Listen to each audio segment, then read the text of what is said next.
আপনার বাড়িতে যদি কারো পুরোনো যুগের সাদা কালো ফটো থেকে থাকে, তো আপনি সেই ফটোটাকে এক চুটকিতেই কালার ফটোতে পরিবর্তন করতে পারবেন। তো চলুন বেশি কথা না বাড়িয়ে প্রসেসটা একবার দেখে নেওয়া যাক। তার জন্য আমাদের মোবাইলের গুগল ক্রোমটাকে ওপেন করতে হবে এবং সার্চ বারে গিয়ে লিখতে হবে পিক্সেল বিন।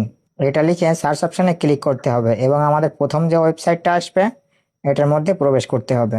তারপর আমাদের উপরের এই থ্রি লাইন্সে ক্লিক করতে হবে, তারপরে এআই টুলস অপশানে ক্লিক করতে হবে, তারপরে রিস্টোরে ক্লিক করতে হবে এবং এখানে দেখতে পাচ্ছেন একটি অপশান কালারাইজ ফটো, এটাতে ক্লিক করতে হবে। তারপরে আপলোড ইমেজে ক্লিক করতে হবে এবং এখান থেকে আপনার গ্যালারির সেই সাদা কালো ফটোটাকে নিয়ে নেবেন এবং তারপরে আপনার কয়েক সেকেন্ড অপেক্ষা করতে হবে। তারপরে দেখুন আমার ফটোটা আগের থেকে কতটা পরিমাণে কালার করে দিয়েছে। এইভাবে আপনার যে কোনো পুরোনো ফটোকে খুব সহজে কালার করে নিতে পারবেন এবং এক্সপোর্ট ইমেজে ক্লিক করে আপনি এই ফটোটাকে সেভ করে নিতে পারবেন। তো অবশ্যই এটাকে একবার ট্রাই করবেন, আর আপনি এটা আগের থেকে জানেন কি না কমেন্টে অবশ্যই জানিয়ে যাবেন। আর এমন ধরনের ভিডিও পেতে পেজটিকে ফলো করে রাখুন।